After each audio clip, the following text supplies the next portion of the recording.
anybody pops anything over on that, I'll copy and paste that over into our chat over here.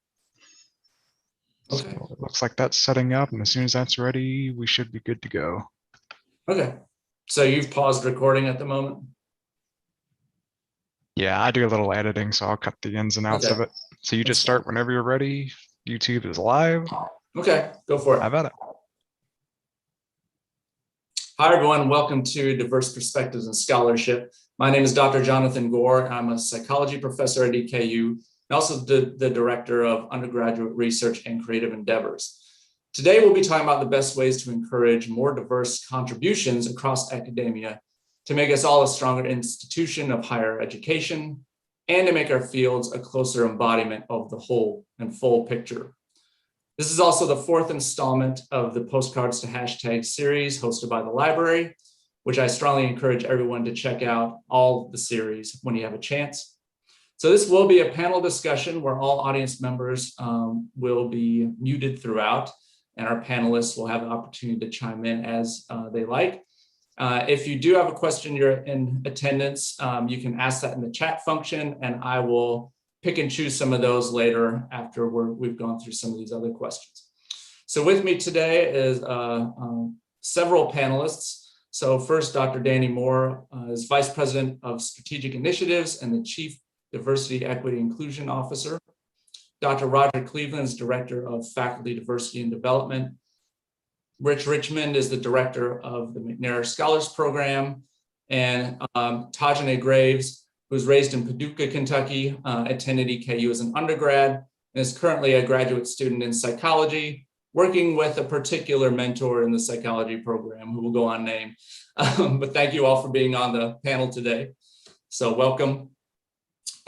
So just to get us started, when I was thinking about the issue of contribution in academia and the lack of diversity and contribution, it made me think of this sort of famous illustration where 5 blind men go into a room and they're asked to identify whatever the object is in that room, and each one sort of touches the object to figure it out, and one says it's a hose, one says it's a leaf, one says it's a wall, one says it's a rope, and one says it's a tree. And they all come out and they all argue about what they said, what they saw, and what the true thing actually was. But it turns out they are all touching various parts of an elephant: the trunk, the ear, the side of the body, the leg, and the tail. And I feel like in academia, the siloing that we have between departments and areas feels like that, where we're sometimes overlapping in our areas and what the truth is, but we feel like we're only giving that one side and not listening to each other. But sometimes when it comes to diverse perspectives in scholarship, it feels like just one of those people is actually allowed to speak. And in those cases, if someone says, for example, it was a leaf in the room and they're the only one allowed to speak, then the world would accept that there really was just a leaf in that room. So because of that, I think we have a significant amount of changes that need to be done within academia, and our panelists can all speak to that need and across lots of different ways. So I appreciate all of you being here to talk about that. So let's talk about just how things are as is before we talk about what we would hope to accomplish with changes in the future. So diversity has been discussed in terms of representation, inclusion, acceptance, and lots of other elements. So my question to the panelists would be, what is the current state of academia overall, and also the current state of EKU in terms of representation, inclusion, and all the other elements that make up diversity?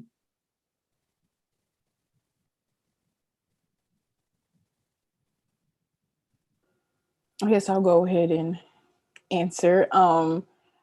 With my experience in academia, I think it can be better. From my experience, I've seen that a lot of times diversity is seen as the same as representation, inclusion, acceptance, and other elements, which if done right, it should be, but then diversity tends to be just representation a lot of times, or they'll let you in the door, but then you're not allowed to give your opinions or speak too much. And then if you do too much, then there's consequences and repercussions for that. So I think diversity needs to be expanded and implemented more just beyond representation, and actually including and accepting the people who you bring in and making sure that they feel comfortable, because when diverse people feel comfortable, they want to stay. Then when they leave, then that becomes a bigger issue. So there's more work that needs to be done besides just diversity training and recruiting diversity. And that would probably be done on an individual basis.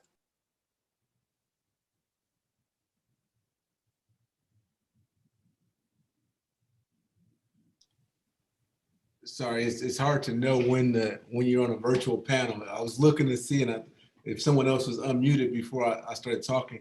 I think when I think about where we are in academia, I think for so long, diversity was kind of, looked at as deficit thinking, right? Like, the expectation for marginalized folks was that they couldn't excel, or they weren't qualified. And I think, that myth has been busted so many times, but I think we haven't really got to a place where it's truly embedded into the fabric or the culture of education, right? Like, I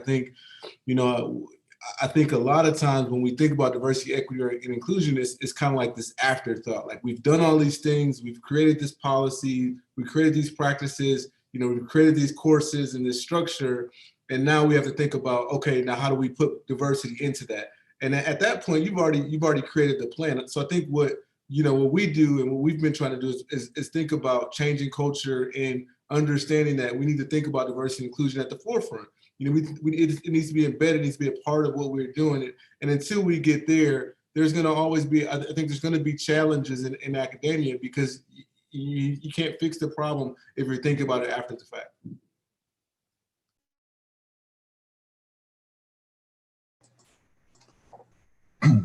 I'll speak for perspective of the McNair Scholars Program. And for people who are not familiar with the McNair Scholars Program, we are a federal program funded through the United States Department of Education. We're part of the family of TRIO programs. There are about 7 or 8 different TRIO programs now, but the original ones that kind of launched the moniker TRIO was Upward Bound, Talent Search, Student Support Services, and then other programs came in later. McNair was authorized by the Congress in 1985.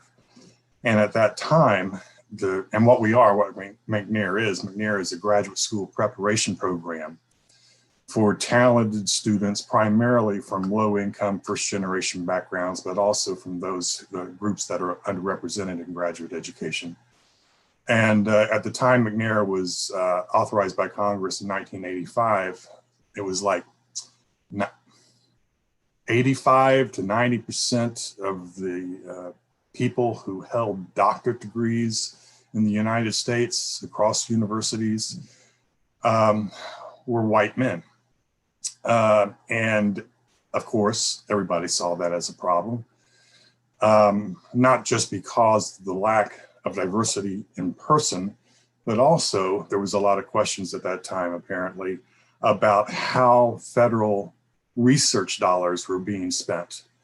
If 80 to 90% of the people who were receiving federal funds to do research in universities were white men from affluent backgrounds, which they were, then the fear was that there was a tendency for research to improve, better inform rich white men, across the nation. And so there was a whole range of concerns about the lack of diversity. So McNair is trying to do that. Right now, I think it's been the situation in higher education in terms of graduate education, and the diversity there has improved. I don't know exactly what the numbers are today about the number of diverse PhDs and doctorates out there, but I know it is improving. But certainly Congress saw this in 1985 as a problem and tried to address it by launching McNair.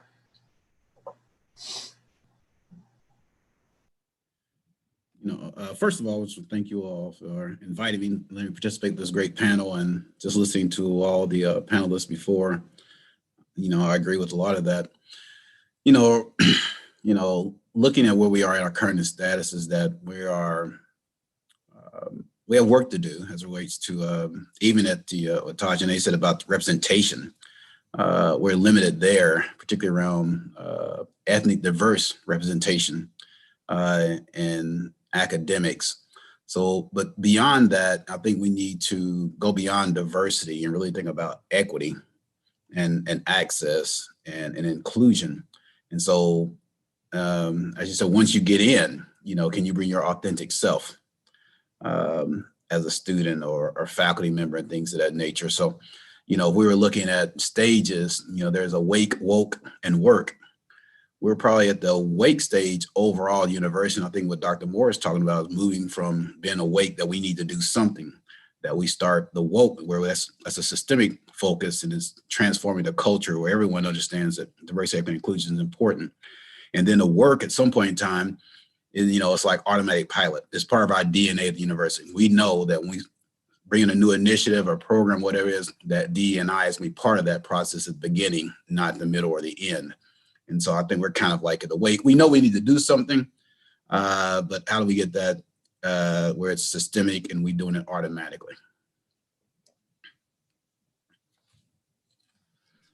Thank you, everybody. I know I went to this conference for undergraduate research a couple of years ago, and there was a talk during the lunch, and they were talking about diversity and research and undergraduate research. And it seemed that the general perspective of it was these poor students got to do this despite their background. I got a chance to do my talk right after the lunch. And I said, I tried to challenge the audience there and say, we really need to stop saying they are being successful despite their background, and more having successful research experiences because of their background. Because of their background, they're able to contribute better to these academic fields, not despite their backgrounds. And when we see it as they're succeeding despite their backgrounds, I think it feels more like diversity is a charitable action rather than a necessary action for the sake of the strength of these academic fields. So what are your thoughts about changing our perspective and changing our language in terms of diversity as a all-encompassing, sort of just saying that it's a compassionate, charitable act, and moving into we really need more diversity in these fields to have a bigger, broader perspective and a closer approximation to the truth in these fields. Go ahead, Danny. I was gonna say, I think it's kind of how I mentioned earlier. For so long, diversity was deficit thinking, right? Like it was, because you're a Black kid from Milwaukee, you can't go to college, or you're a first generation college student. Your path is laid out, right? Like I will be the first to tell you, there wasn't admissions counselors knocking at my door. There wasn't high school counselors letting me know that I can navigate college and I will be successful at, ACT prep courses, all these things that, I wasn't afforded those opportunities. And I think for a lot of folks that look like me, so, people expect me to go a certain path. And, we all know that undergraduate research is a high impact practice that can lead to success. But an 18-year-old Danny would not have known anything about a high impact practice, right? Like, so I think, I like to say there's a value proposition to diversity that we need to talk about. And I think you kind of touched on that. Like, we know diverse perspectives add value to the work, to the research, to the classroom, but that value proposition has not really made its straight way through academia like it needs to, right? Like there's some people that, still, they don't understand that and they don't see that. And I think, Dr. Cleveland's been doing a lot of workshops on campus and helping people understand that it can't be just diversity is going to happen because it happens, right? Like we have to be intentional and understand that that's important. Yeah, I agree. And I think that I always say that diversity, difference, diversity just means different, right? Not deficit, just different. And so, as Danny said, coming with this, deficit thinking, and I work with a lot of K-12 educators, and I'll talk to them that when you approach students from different backgrounds and things like that, use a difference orientation approach versus a deficit orientation. A deficit orientation is they are so poor, those are things, they have limited knowledge. Or difference orientation is that they have a lot of knowledge base. It may be different what you're trying to teach them. Well, what good faculty do is connect content with what students don't know to what they do know, which means you have to tap into their funds of knowledge, but you have to believe they bring in a knowledge base into the classroom. If you don't believe that, you're not going to tap into it. And so this whole deficit orientation mindset is the part of the problematic, why you always say despite of, right? And then there's other issues around that. If you're saying despite of, you have this deficit orientation, there's some other issues around there also around stereotype threat, imposter syndrome, all those things are part of that also. We're just not saying it, but if you translate what they're saying, that's what they're really saying.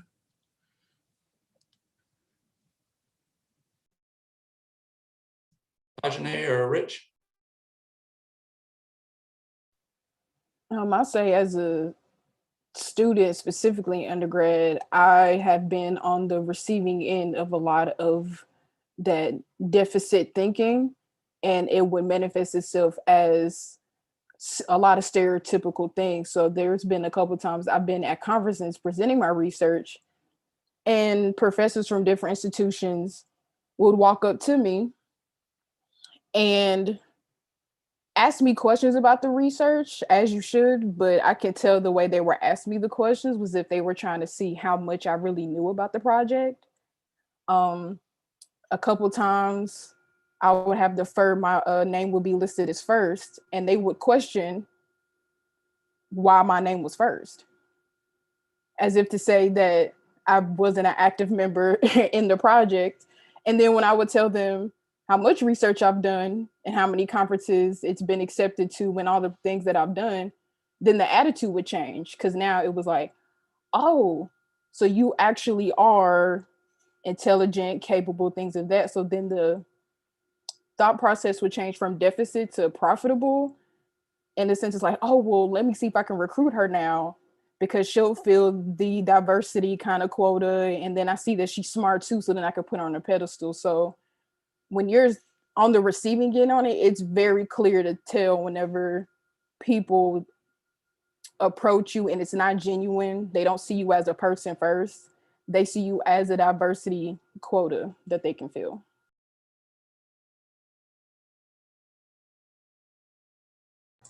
Listening to Tajane talk, I was thinking back to when we wrote our last grant proposal about 4 years ago. And I ran across in the literature where apparently they were saying that one of the top reasons, if not the top reasons, for particularly African-American men dropping out or stopping out of graduate school is what I remember the literature calling a lack of social fit, which basically just meant that these young men just were not feeling comfortable in the education and higher education environment that they were in. And I think a lot of it has to do with what Tajane was pointing to. Honestly, I think just, there's just a lot of non-recognition, of lots of people, not just Black people, but, if you're not familiar with the Hispanic culture, of course, they're being not recognized. And even taking it to the economic side, the low income first generation. If most PhD professors are from affluent backgrounds themselves, with parents who have advanced degrees, and you have a low income first generation student come in from whatever ethnicity or racial background, they're not going to talk the same language, have the same values, and so on and so forth. And it's just, it creates, I think, a dearth of effective communication, which just sets up this uncomfortableness as certainly I've seen with students in our program, and I hear from people in the McNair community across the nation. So a lot of what you're saying is, in the most recent answers, is that faculty do have a lot of power and oftentimes can wield it in a negative way, making someone feel unwelcome. So Dr. Cleveland, what are some ways that faculty could, just some concrete steps they can do to make sure that they are providing that that environment where people feel like they can contribute and they're comfortable contributing, and it's valued? I would like to read this quote I use for faculty when we're talking about embedding diversity and inclusion into the classroom. And I use this to I just believe in context before content. And this is what I use to help let them think about this. When someone with the authority of an educator describes the world and you're not in it, there is a moment of psychic disequilibrium as you looked into a mirror and saw nothing.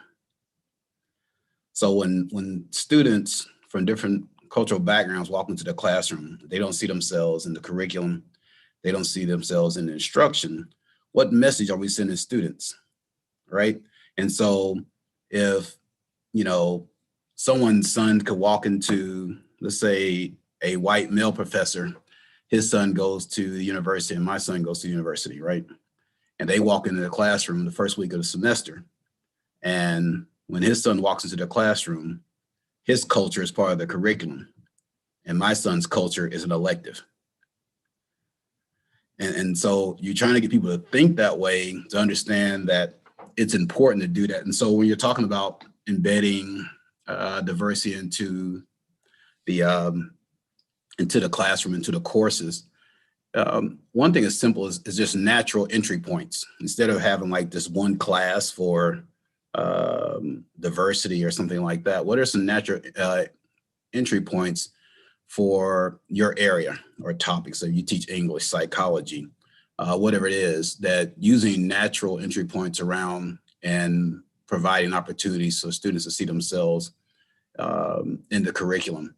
And so we know people process information through their own cultural context, right? And if you know that, so if I'm teaching classes and Rich is from Appalachia, where we recruit from 20 counties in Appalachia, and these students never hear anything that they can connect to from where they're from, is problematic. So I always say just try to bring in content or examples and natural intro points throughout the course is critical. Create activities or assignments where students can bring their own culture into the classroom. What it does is also they get to see themselves in the classroom, but you also are actually enlightening and providing new information for other students also. And so you actually, I always say that, if you're teaching, you're learning. And if you're learning, you're teaching. And you should create your course like that at all times, but finding those entry points, also providing activities or assignments where students can bring their own culture piece in there. And those are, some things that you can really do, because what it does is create a more inclusive classroom with doing that. But you probably have to have some pre-training before you do that, because I always say this, because people like strategies, but if you don't believe in the concept itself, you're not going to implement the strategies with fidelity anyway. So I don't assume that you may not believe that you need to have culture responsive curriculum or culture responsive instruction. So if you don't believe that, why should I give you strategies anyway? You're not going to implement with fidelity. So some of those the basic things of providing assignments and things of that nature for a diverse group of students, ensuring that if you're teaching psychology, that you're make sure that you provide information about different psychologists, right? We know in education that many of the assessments and things of that nature that went on, the testing for students with disabilities, things like that, was mostly, white students. And so if you're going to assess someone for special education and you did all your testing, all your research on white students, and not considering other students, are those strategies really valid? And so make sure you expose students to other researchers, scientists, and other things like that within the course.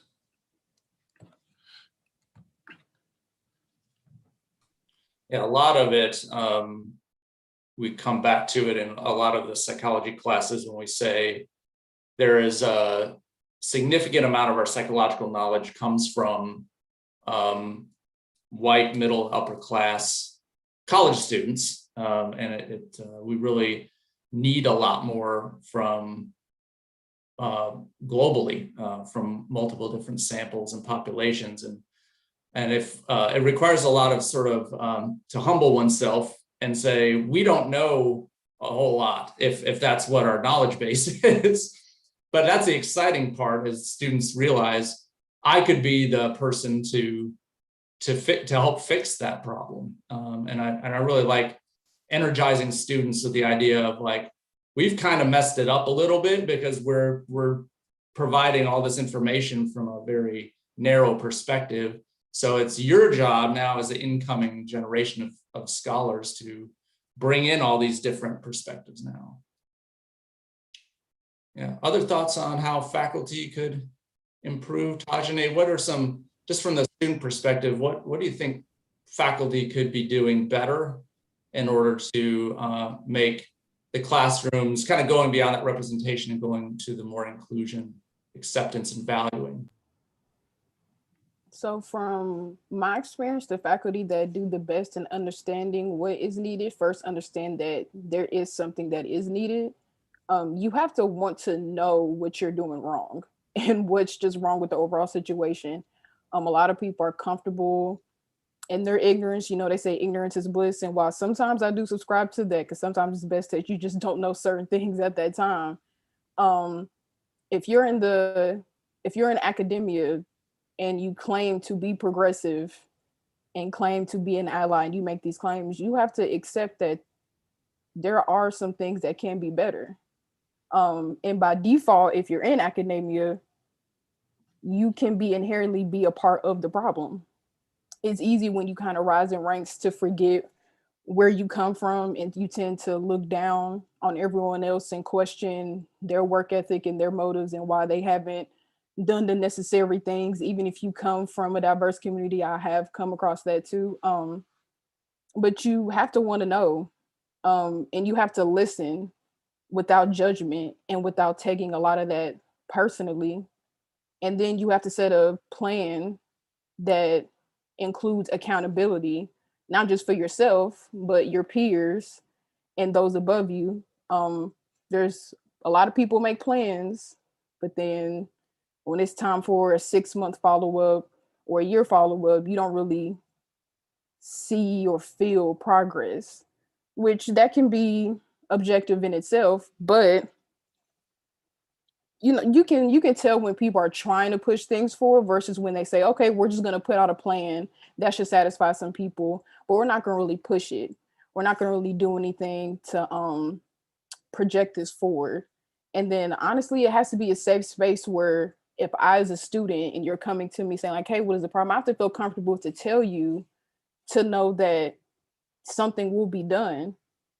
I would hate to open up and be vulnerable with you in that way. So like, oh, these are the problems that are going on, or these are the things that could be changed, and then nothing happens. Because then what you're telling me is that my opinion isn't valid, and that you were just telling me maybe to make yourself feel better, or you told someone you would ask, but then it doesn't matter. So Dr. Moore, you were talking about changing the culture of campus, and we know from just general cultures that most cultural values are transmitted from parents to children in lots of ways. So faculty in some ways sort of fill a bit of a parental role for students in the sense of the power differential. So just from faculty, not so much at the department level, but just at the faculty level, what culture changes need to happen for faculty? Well, I think there's a couple things that I think come to mind quickly. I think for so long we've thought about diversity as everyone needs to be at the same level. They need to be college ready. I'm going to give them a book and they need to excel. And I think what we need to think about is kind of shifting that. As faculty members, we need to be ready for students with any lived experience, right? Like when a student walks into your course, you need to be prepared to teach and educate them, no matter where they come from, no matter, what their lived experience looks like. And I think we're not there yet. I think, I think what we see a lot of in higher education is, Danny, Roger, can you fix the student so I can continue to teach my way? And I think, what I like to say is diversity, equity, inclusion is really everyone's responsibility. It's not the Danny Rogers show. It's really, we're trying to help everyone have the tools in their toolbox to be able to support and engage and connect with all of our students. So I think that's the first thing. I think the second thing is we need to create an environment where our students want to flourish, right? Like I think, I talked about, like, we all know that undergraduate research is a high impact practice, but students that have a horrible experience in the classroom, they have a horrible experience getting engaged, they don't feel like they fit, which, I think fit is a kind of a coded word, so I don't like to use the word fit, but they don't feel like they fit on campus, they don't belong, they aren't connected. Well, they're not going to do undergraduate research. Like, they can't have a bad experience throughout all walks of campus, and then we think that, oh, we can't find diversity in our research. We need to be making sure that they feel connected, they feel like they belong, that we open up, we learn about their, them as people, not just Danny, the black guy over there, but you understand Danny, you understand what who I am as a person. And then you help me understand the value of research, the value of undergraduate research, because Danny, a kid from Milwaukee, I have no idea as an 18 or 19-year-old, what undergraduate research means. I was on a call this morning. I have a daughter that's a high school senior. She may understand what undergraduate research is because I've been able to kind of walk this walk. But we know probably half of our students are first generation students. They've not been exposed to some of these things. So we have to understand that we have some work to do on our side, and we can't just think that the diversity office is going to handle all the diversity problems. We need to make sure we're prepared as faculty members.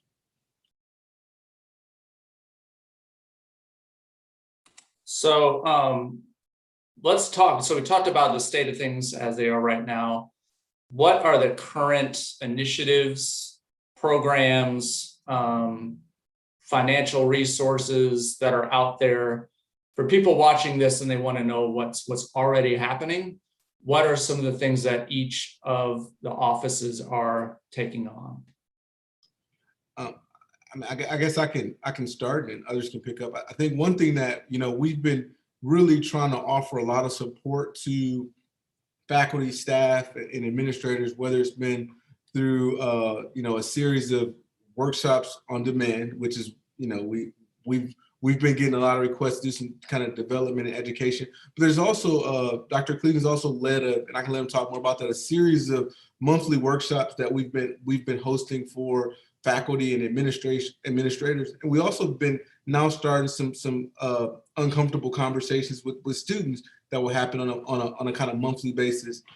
We've been trying to impact the representation piece by working with human resources, search committees, and making sure that we understand the need to dig deeper or be more focused or intentional in our hiring. So we've been trying to kind of get back to the nuts and bolts and do some of that culture change education. And I think that's hopefully will lead to some of the outcomes that we want. Just to touch on that, we have been doing quite a few trainings, and going back, I don't know, Tajane, someone mentioned about representation. It is important, right? And so trying to get more representation, particularly of diverse faculty and faculty of color in all our colleges, to help build, different perspectives and things like that. And also moving away from just diversity thinking to equity mindedness. And what I mean by that is equity minded is looking at our outcomes, right? Graduation rates, retention rates, student achievement, and then looking at reassessing what we're doing in the classroom that may be impacting the input that may be impacting those outcomes, and reassessing our practice in the classroom. So it's a mind shift from moving just, differences and talking about diversity, but this whole equity mindedness is a cultural transformation type of thinking. And not only looking at the outcomes, but looking at the social and historical context of exclusionary practices in higher education. Without looking at that, right, you're not going to be able to see a lot of success. So really this shift of thinking from, if, Roger and Danny just talk about diversity, be good, but it's really a shift in mindset. I always liken it to someone hitting the lottery for like $10 million and they're broke 6 months later. If you can't handle $10, you can't handle 10 million. It's not the amount of money, it's the mindset, right? And so right now we got to shift the mindset from just diversity and inclusion to equity mindedness, all of us. And so that's some of the things we're moving towards also. How would that be done in terms of transitioning from just sort of the diversity mindset to the equity mindset? What are some examples of what that would look like if someone does have that mindset? Off mute. First of all, that would be, and also Danny can chime in also, a lot of this is policy, right? Looking at our policies and our practices, but looking at it very a systemic way, just not in the classroom, right? How we go about hiring people, hiring diverse people, and things like setting the tone, make sure that it's part of our mission and vision. And so when we hire people, if you don't have this mindset of, equity and things like that, and Danny doesn't have it and Jonathan does, then there's a tight race. We probably want Jonathan as the faculty member because he's like-minded and thinking about our vision and mission.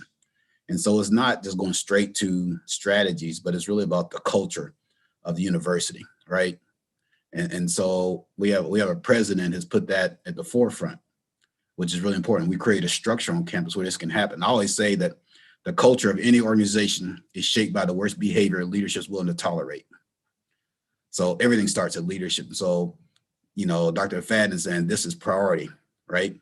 But we also know research tells us that it takes about 2 to 4 years to transform a culture of any organization. So we get some quick wins, but to see it on a regular basis where it becomes, business as usual, it's going to take a couple of years to start getting that culture change.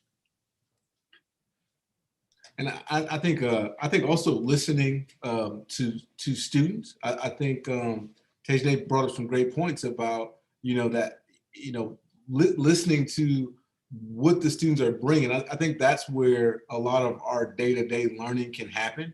I think Roger hit on that. We have to look at our policies and our practices. But I think on the day-to-day, I think our students can help us grow and learn as faculty members. But we tend to think of ourselves as the experts, and we don't tend to have those conversations about what is research, why do you value research, or what does that look like for you, and trying to better understand from the student's perspective. So Rich, you mentioned what McNair Scholars Program is, how it started, but what does it involve for the students?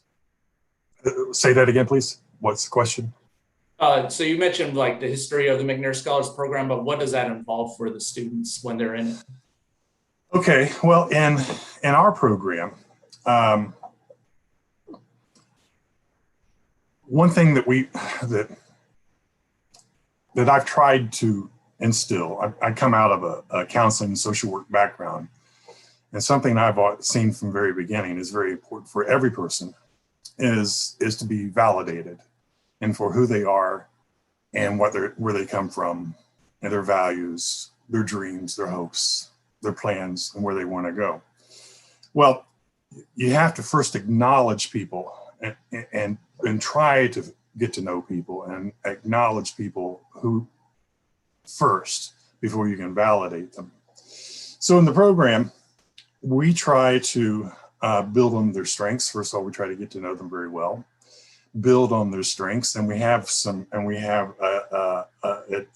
lot of social support. It's a small program. At EKU, there's only 26 students, and that's about in the McNair Scholars Program, and that's about average across the nation, 25 to 30 students in the program. So the idea is to give students a lot of personal attention, a lot of space to express themselves, a lot of space, to ask questions, a safe space for people to come in. And because most of our students really, over the course of our program history, since I've started, which has been 18 years now, they know that they want to go to graduate school. They have an idea. They think they have an idea of what that means and what that entails. But when you really come in and start talking to them about it, they just really don't know. I mean, and how could they? Most of them are first generation college students. Mom and dad maybe didn't go to college at all. Nobody's been around to help them.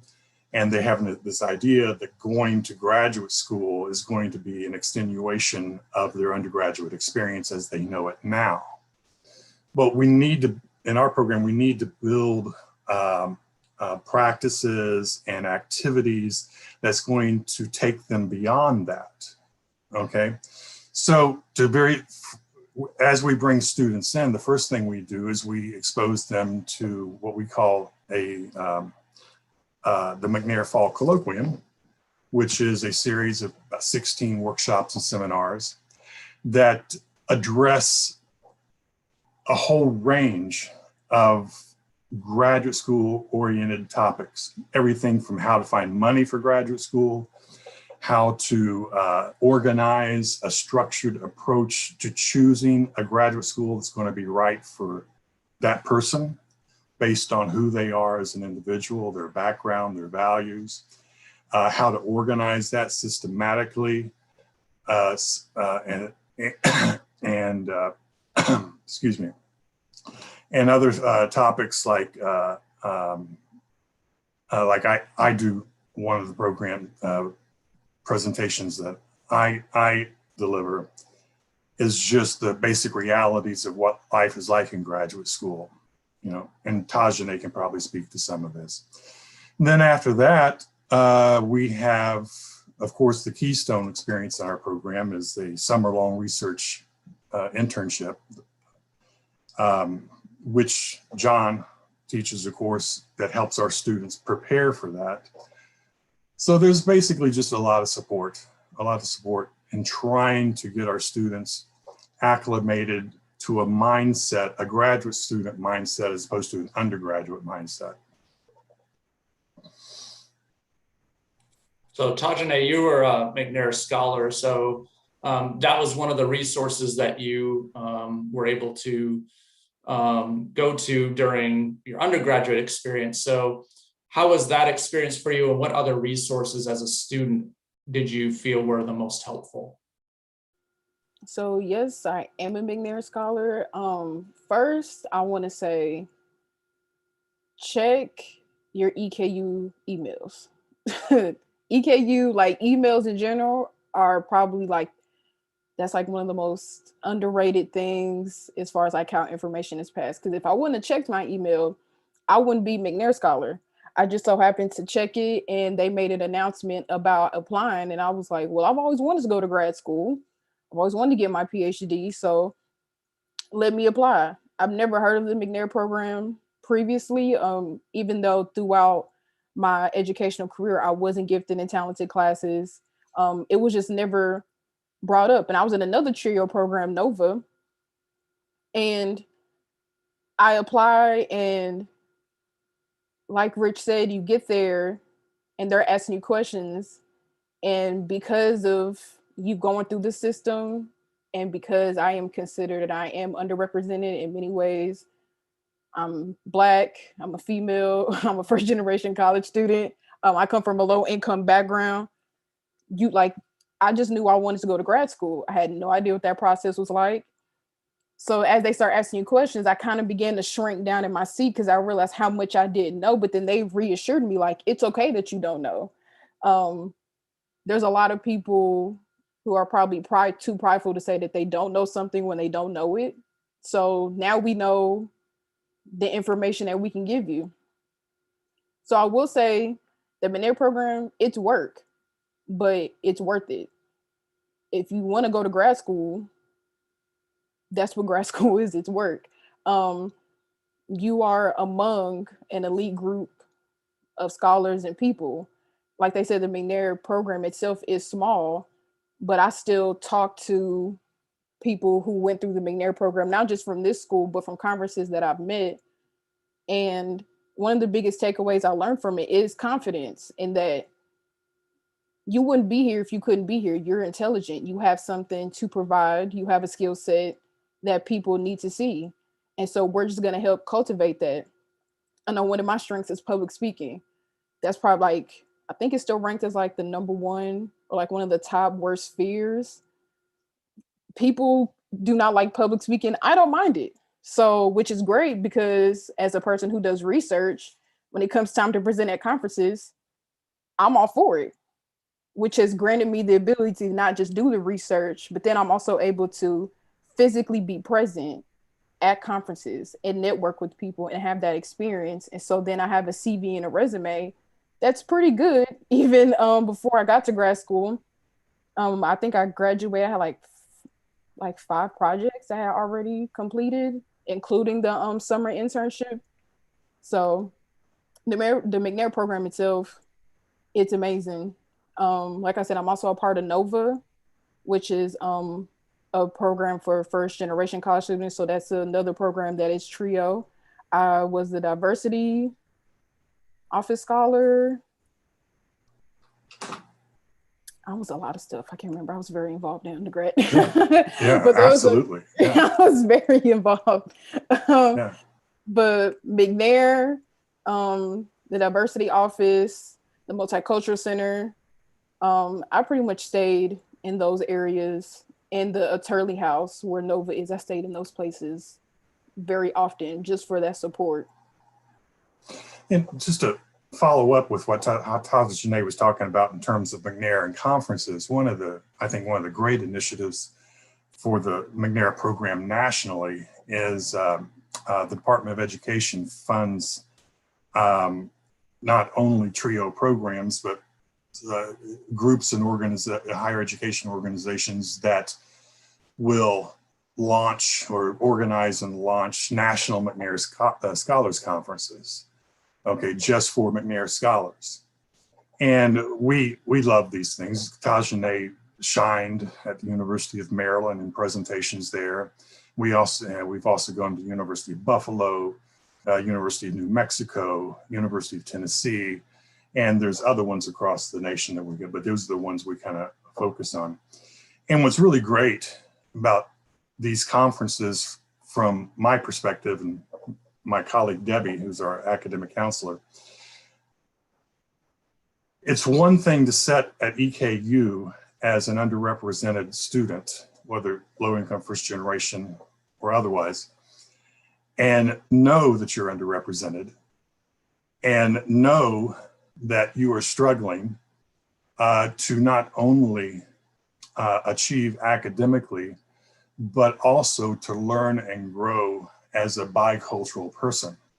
Because with most, like EKU, when an underrepresented person is moving into an environment like EKU that is predominantly white and maybe middle class, upper class, and our folks are coming in and they're having to learn those values and that way of thinking and talking so they can fit in and assimilate, while at the same time holding their own cultural identity so that when they go home on the weekends or on holidays, they can fit in there. They have to fit in both places. At these National McNair Scholars Conferences, it's really great when an underrepresented student goes to like University of Maryland, for instance, and they recognize that, oh my God, here I am, a Black college student from Cumberland, Kentucky, Appalachian, Kentucky, where I hardly ever see any other Black students. I'm in a whole environment where everybody I see is what I thought was an underrepresented student. But here at the University of Maryland, that's not, I'm not underrepresented. I am the among the dominant group. And some of our students didn't even realize that was possible. And on the other side, when we send our white students to go to an environment like that, that's the first time they get into an environment.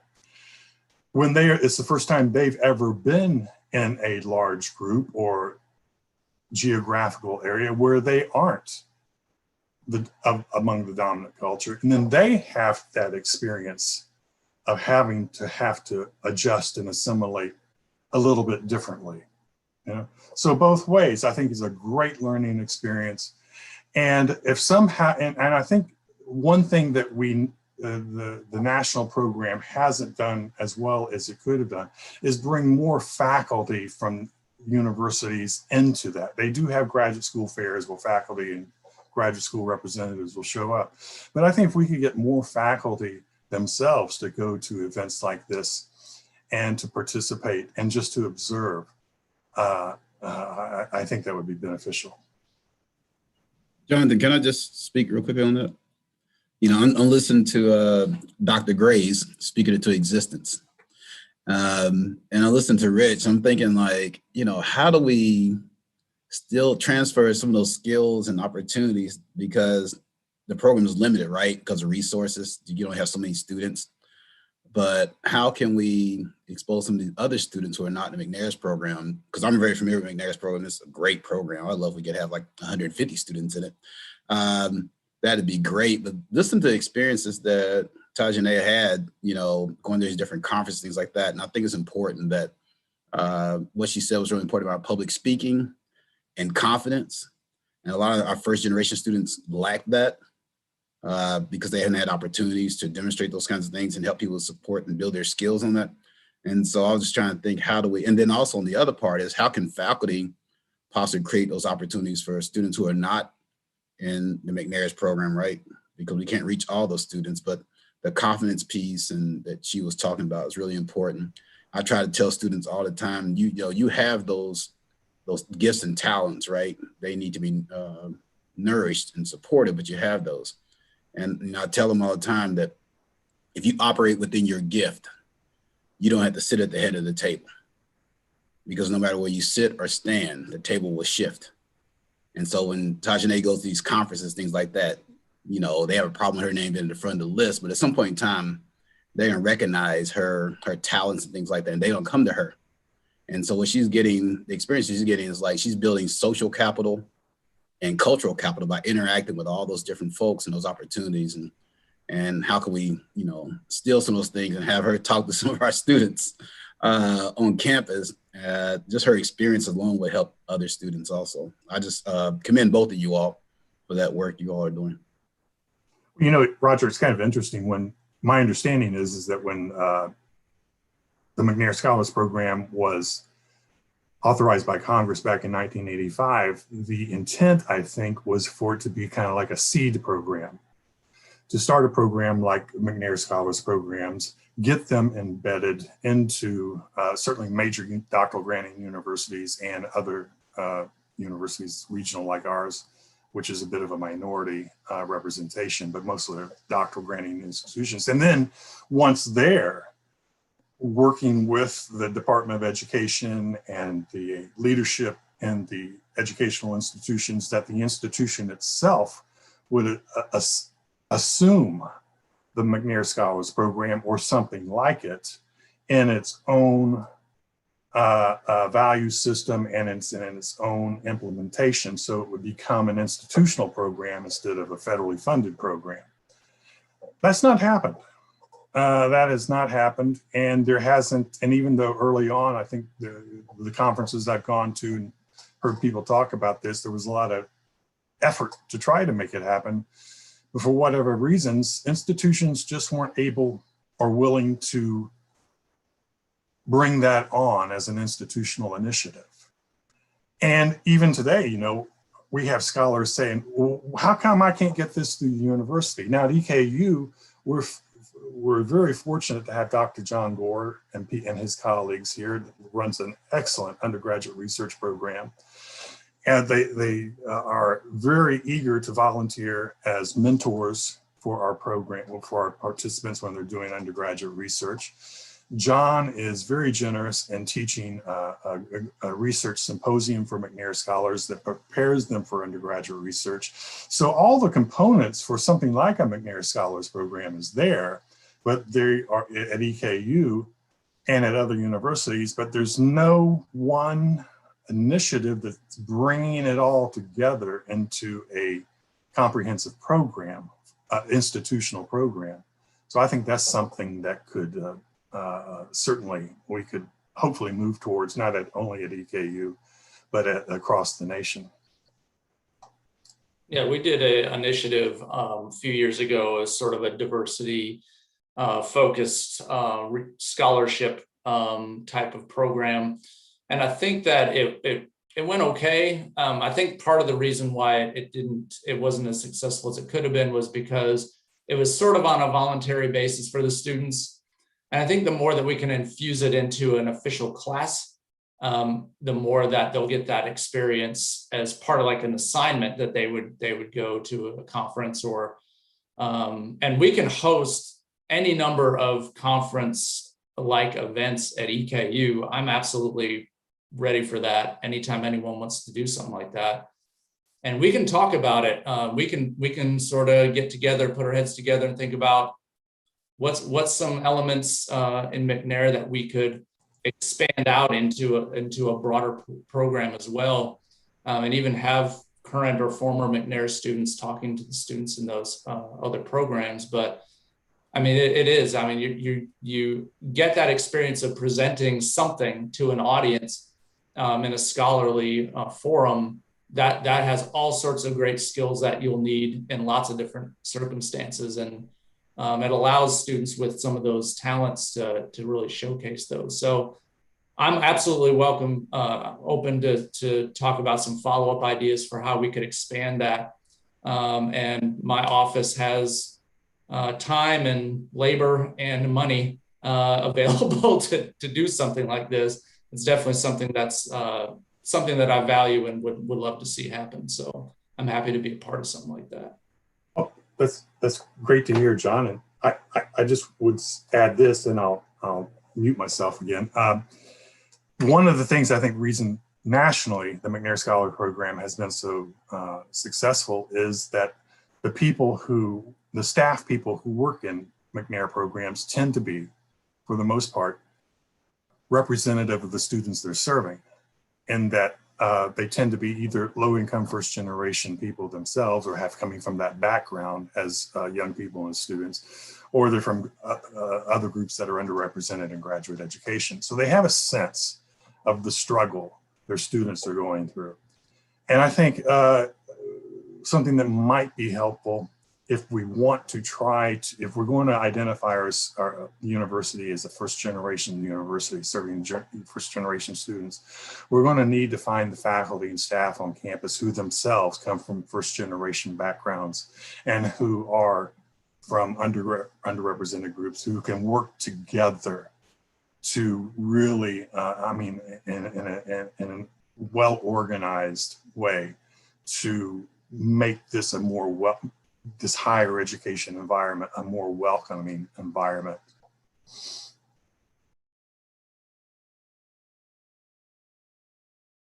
So when coming up with these questions, obviously we have a really long way to go before everyone feels represented and accepted. And then I thought about some other forums that exist where the floodgates are completely open and like everybody gets a say,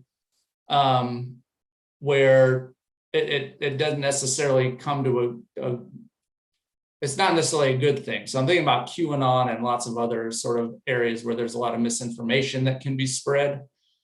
So universities have been called a marketplace of ideas, but there are such things as better ideas than others. There are such things as bad ideas and dangerous ideas. And certainly that's been able to flourish in academia and other forums as well. So if we want to make sure that there is a true marketplace of ideas, which is our goal, what rules would we put in place for that marketplace to make sure that we're not creating misinformation bad ideas, dangerous ideas, and that the contributions are just based on good evidence, good information. So what's your thoughts about that idea? Where how can we set some limits on what the contributions are so that it doesn't become misinformation or dangerous ideas? The first thing that comes to mind is simply just asking a lot of questions about that person's idea, opinion, or thought, however they want to phrase it, which can come off as confrontational to some people, especially if they're very passionate about it. But I've learned that, you know, as long as you remain calm and you are genuinely curious, what made you come with this idea? What experiences have you had that have validated that for you? Asking those type of questions, you start to get to the bottom of the intent of like what that thought is and whether it's malicious or not. Because it kind of goes into, sometimes it's not what you say, it's how you say it. I've had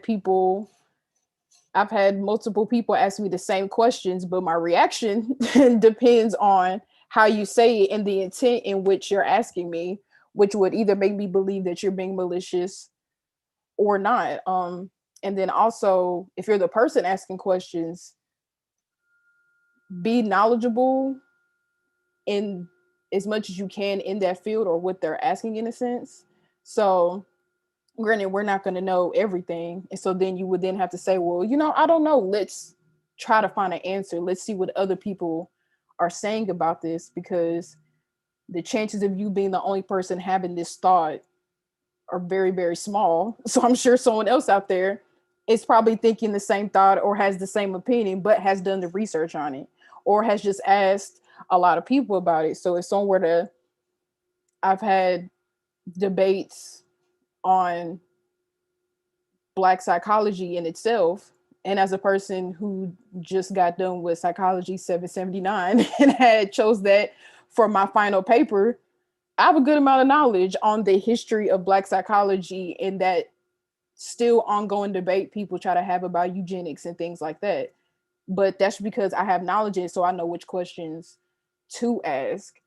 So it can be like a confrontational type of thing, because if a lot of people come in very passionate about their ideas and people forget that people aren't going to change their ideas the minute you challenge them. A lot of people are coming in, if you're coming in and you're talking to a person who's 20, 21 years old, you're trying to change 20 years of a person believing an idea that has been granted them by peers, by family, by community, and mostly by the people who they come to college with, because they're only going to hang out with like-minded people. You're probably the first person to tell them or just ask questions. So that would be my main thing, is just asking questions.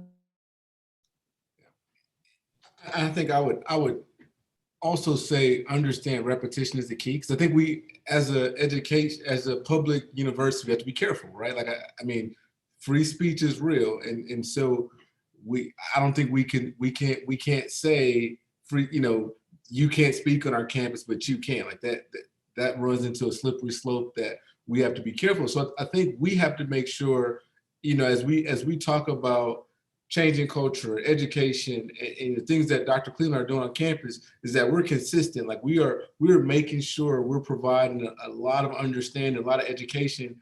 But then I also think, and I think Tejane hit on the nail, you're not going to change perspectives right away. So understand that there's going to be folks that have that perspective. And so I think we have to be able to continue to provide education, be consistent. And I think I like to say, when we have, I've been on campuses where we've had speakers come with a message that didn't align with the message that, we believed in our campus. And I think it's important to have people on campus or facilitated conversations that provide enough detail, enough education where our students are learning what we need them to learn, but understanding perspectives won't change right away. So you have to be consistent. That's a tough question, to answer, especially around research. But, I find it interesting. A lot of people will try to separate their profession from their person. And so, you know, if you're bringing in racist or sexist things that are borderline closer to research, and you are buried and hiding within research, you know, you was racist and sexist when you came in the parking lot, right? And so you try to hide it in research and things of that nature. I don't care what your profession is, right? Whoever you are is who you are. That's the core of who you are.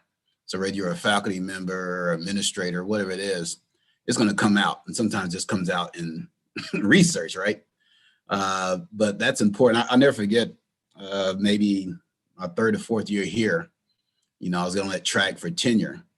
And we were going through the process when the fourth year review or something like that. And one of my articles was in the Journal of Negro Education. And the chair questioned the journal because they had never heard of the journal. Well, the acceptance rate for the Journal of Negro Education out of Howard University is like 4%. I mean, you really have to, you know, to get that counts like 10 publications, right? But just because they had never heard of it, and it was called the Journal of Negro Education, he questioned that research and the editors and things of that nature because he didn't know anything about it. And so, you know, it's all about perception. It's about who you are. And the other piece is hard to address, that is confirmation bias. And people are always, you know, I don't care, we can go back and forth, Jonathan and I, you know, I'll go to some social media place and find some research that qualifies or supports what I'm saying, right? And we'll call it research. So that's a tough question, but you can't separate who you are as a person and what you do as professionally. And we try to do that a lot of times, but and it'll come out in your research, it'll come out in your teaching a lot of times. A lot of times when I teach research methods to students, I teach them that you really have to be pretty humble as a researcher, that you need to learn the rules for obtaining good evidence and good information, but then you have to accept if it's done well, whatever that evidence is telling you, and you have to be ready to change. And that's a tough discipline to be a researcher and say, I have to, the reason why the scientific method was put in place was because of the confirmation bias, was because they said, you know, too many people are basing their theories off of the same, you know, just like personal experience, and there's nothing to override that. So it's kind of like, if we can teach students in somewhat of a dispassionate way, I guess, that these are the rules of collecting evidence, but if you're doing it well, then the conclusions that come out of that evidence are up for discussion. Then there's some sort of humility, I guess, it humbles you to think about whatever your ideas are, you shouldn't hang on to, grip onto, and that includes me, and that includes people who claim to be experts in their field. Is if better evidence comes along, we have to scrap whatever the old idea was, whatever it is. So I would hope that people would take on, from a research standpoint, teaching the skills of the process to get a good conclusion, rather than just accepting conclusions and saying that's what psychology is. It's just, these are the facts and you just have to learn these facts. And just realizing that all of our fields, every field, is a dynamic, changing information base, and hopefully it's being informed by better evidence. But you know, that's a big part of teaching those skills.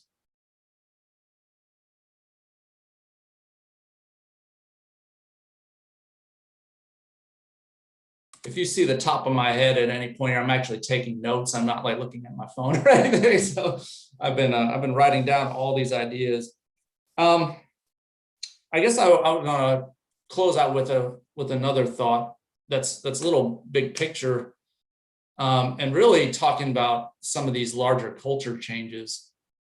Is there anything in terms of the actual content of classes that we are not teaching, or departments that need to be created to cover a better, fuller, inclusive academia, or even a college that needs to be added. So we're thinking like really big picture here.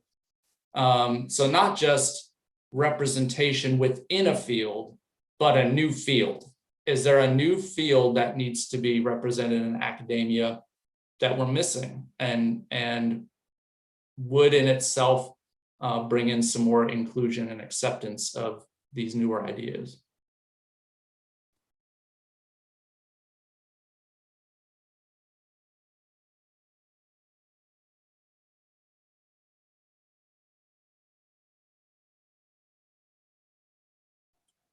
I'm thinking, so the first thing that comes to mind is social media, but in the sense of how connected everyone is. And then I think about the classes that I'm taking and how the curriculum is still, and maybe this is just because we're in America, and America tends to think, we're the best and we produce the best and we make the best and everything we do is just amazing. But we do live on Earth. There are different continents and countries and people who've had thoughts and ideas that existed long before ours. And I think within academia, there probably just needs to be better connection with people, not just across different fields, but even in the same field, people who live in different places, different countries. Because I'm always interested on a global scale, what does everyone say about these topics? So my experience as a Black person in America is going to be different from a person's experience in Europe, or a Black Russian, or someone who's in Asia. But it would be nice if within academia that though there were just entry points and things put in place where people just talked more, essentially, because I feel like a lot of that is just missed. Like I said, maybe it's because we are American, and then at different countries, they're not seen as much of a priority when it comes to research and it comes to what they're producing. But I think it would be very beneficial on a professional level, and especially as students, if then we're able to engage and learn from different people within the field from different countries. Because the reality of it is that people keep speaking on diversity. People move and change and integrate all the time. You don't want to get a job working at a big corporate place or doing research or whatever, and you don't know how to interact with someone who not only comes from a different background within your same state, but from a different country. And that can be awkward if you're in like a field of psychology and you don't know how they've learned, you don't know the psychology that they've learned, and you don't know the thoughts that they're bringing to the table. So I think that would be very beneficial. So it'd be, I don't know, a set of classes, a set of experiences, or even an entire department that would devote itself to sort of global community of sorts. And everything that you would do there would be sort of, here's how the global community understands this and is approaching these problems or whatnot. So yeah, I like that. And I'm gonna use being new as a way to answer this question from a different direction. I think I would say that there's ways we can, I think in academia, we can be more flexible in the course offerings that we already have within our current structures. And I think we have to find ways to hear students and be more creative. We've had a couple conversations with students, and they've requested with diverse students, they requested courses that, they could relate to on different levels, but that still tie into, whether it's English, whether it's, something that's already there. So I think the curriculum or the majors are okay, but we as faculty and as administrators can be more creative to make sure we are embedding what we, when we talk about equity, we're embedding it into the course offerings. And Dr. Cleveland actually and I, right before we got on this call, we had a call with a faculty member in English, and she had created a new course and was connecting with us to see if we could assist with connecting her to students. And I think that type of collaboration and creativity is really what it's going to take. Yeah, I think it's going back to, I think something you mentioned a second ago, Jonathan, is really examining and accessing global research and not being so limited to just what's happening in the United States, right? And so we're not really preparing our students if we're doing that, and we have to question our research. I'm always surprised that, you know, we're so into data, but we suffer from drip. We're data rich but implementation poor. You know, so with representation, you know, with faculty of color and different perspectives and things like that, you see that we're very limited. And somebody mentioned in the chat about diverse research assistants and things like that. It's not difficult to go around campus and see that we have very few research assistants of color, right? You only have to look at the numbers, you can see that visually. And so what does that mean to the university? But developing a new program or something like that, or a college, I'm not sure that's necessary. I'm just thinking that, you know, we have to revisit our thinking about a global perspective and not being so tunnel vision, very linear of our thinking and our research. One thing that I will follow up with, and excuse me, my voice is kind of rough. Following up on my background, my last graduate program in social justice and adult education, one of the things I think institutions could do is to embrace a more of a community-based adult education approach. Maybe not a degree approach necessarily, where we're going educating for credit leading towards a certification, but just a general outreach in terms of initiating ideas and discussion, not unlike some of the things that happened in the earlier progressive movements in another century, where we saw settlement houses and we saw a lot of the rise of social work and things like that. But earlier, John, you mentioned QAnon and disinformation and things like that. Well, coming from a working class background myself, and most of my family continue to be working class background, working class people. Even within my own family, there seems to be a great distrust about higher education and the people who engage higher education, as in it is some kind of prestigious experience that's exclusive and not inclusive. So when I was at the University of Wyoming studying this, we would take students and go into workplaces. Well, first we would build the rapport to make this possible, and in some cases, employers and community agencies would invite university folks to come in just to lead intellectual or interesting discussions on topics that were important at that moment. For instance, I was at the University of Wyoming during the Matthew Shepard incident. Okay, well and I was in Laramie. Laramie's a small town, and it was just inundated with national news media probably for the first time ever during that Matthew Shepard incident. And it just shook the whole community up. And as some people or some organizations will bring in counselors and counselings after a traumatic event. Of course, they were doing that at various places in Laramie and throughout Wyoming at that time.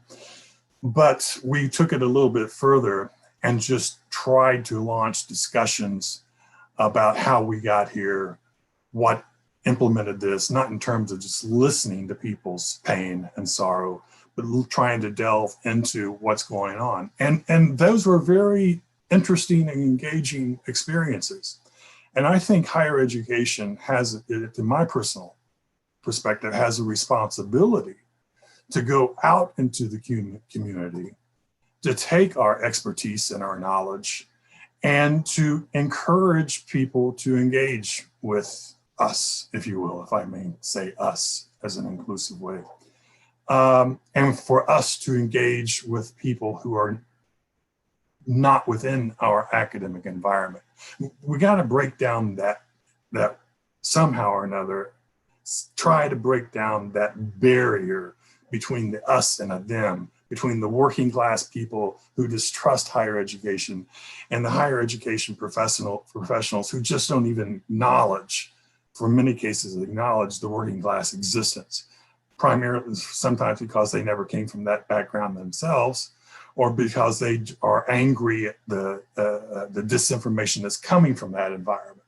You know, there's got to be some kind of opportunities created, or at least engaged, to try to break that down.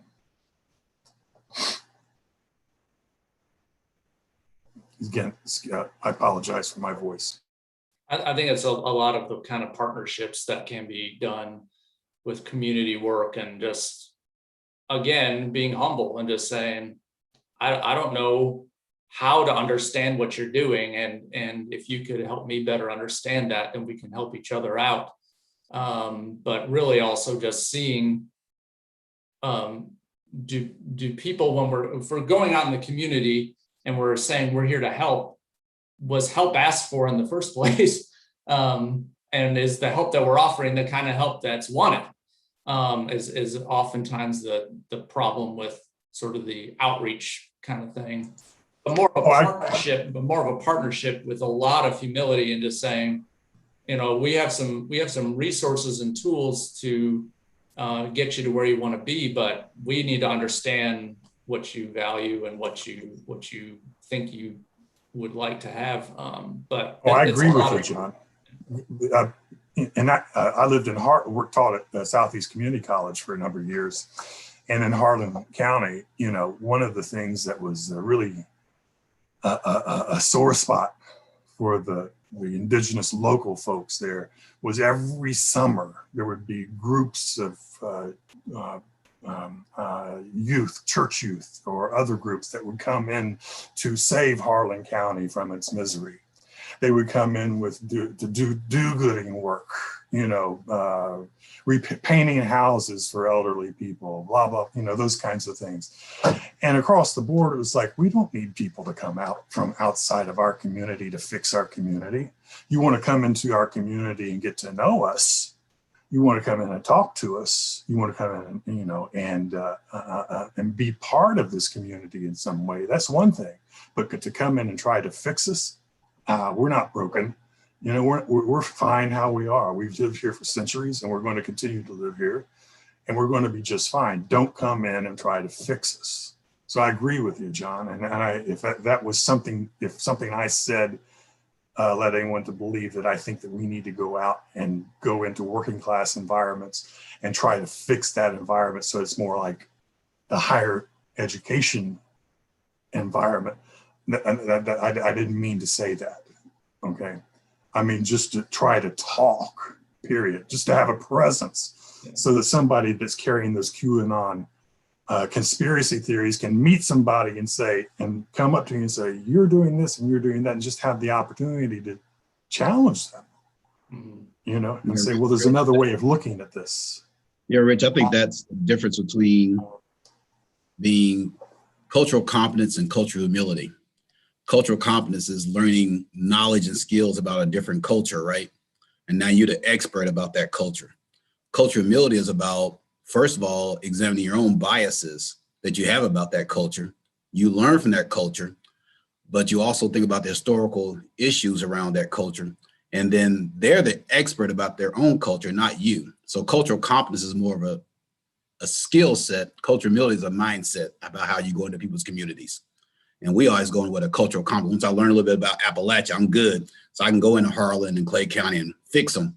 Where humility is about, I have all these biases about Appalachian culture, right? I'm learning from them, and they're the expert. You learn from them, they don't learn from you. And so their approach is really critical.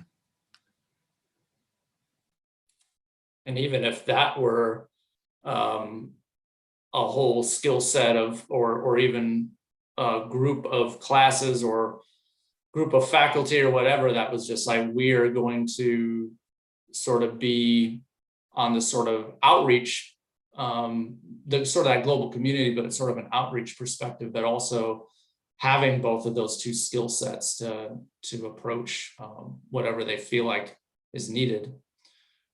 We've talked a lot, and we could talk a lot more. We're about 5 minutes away from the end. I really appreciate all of the panelists taking the time to talk about some of these issues. And I know I'm going to be bugging everybody for some follow-ups, because I would love to do some work here and get some things off the ground, especially once we start getting some in-person abilities back. And really getting some of our students tapped into more research and high impact practices, and going out in the communities however we can. And there's lots to be done, and I'd love to talk some more about doing that with that, you as a group or individually. So hopefully we can get some good work done. I think we did. So Sarah was on here on the chat talking about some of the things and research assistance. And I think some of those initiatives where you're getting students sort of plugged into some undergraduate research experiences would hopefully foster some of these mentorships, and I would be able to help make those connections and make sure that students are getting into research labs and getting those presentation experiences.